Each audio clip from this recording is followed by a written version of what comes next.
Why dogs and humans love each other more than anyone else? Before we answer that question, please subscribe to our channel and get notified for more videos like this. You speak dog better than you think you do. You may not be fluent, that would require actually being a dog. But if you went to live in a dogs-only world, you'd be pretty good at understanding what they're saying. You can tell a nervous yip from a menacing growl, a bark that says hello from a bark that says get lost.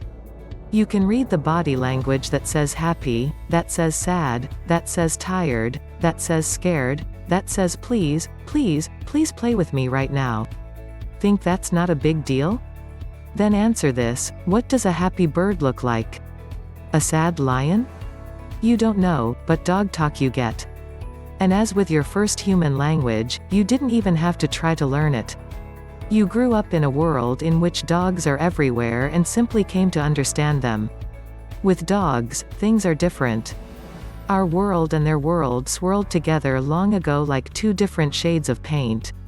Once you've achieved a commingled orange, you're never going back to red and yellow. But why is that? It's not enough to say that the relationship is symbiotic, that dogs hunt for us and herd for us and we keep them warm and fed in return. Sharks and remora fish struck a similarly symbiotic deal, with the remora cleaning parasites from the shark's skin and getting to help itself to scraps from the shark's kills as its pay. That underwater deal is entirely transactional, love plays no part. Humans and dogs, by contrast, adore each other. Our ancestors didn't know what genes were many millennia ago, but they did know that every now and then, one or two of the mid-sized scavengers with the long muzzles that came nosing around their campfires would gaze at them with a certain attentiveness, a certain loving neediness, and that it was awfully hard to resist them.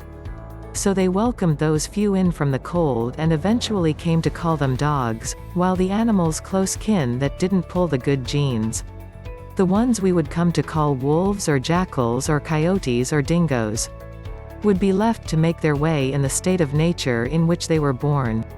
The average American dog owner spends more than $2,000 a year on food, toys, medical care and more, and some people would be prepared to pay a much higher, much dearer price.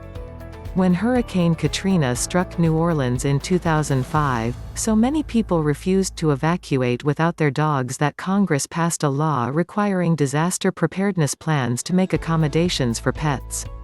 What began as a mutual services contract between two very different species became something much more like love. None of that makes a lick of sense, but it doesn't have to. Love rarely touches the reasoning parts of the brain. It touches the dreamy parts, the devoted parts.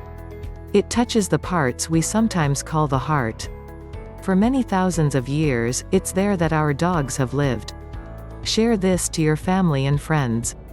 Subscribe and get notified for more videos like this. Thanks for watching.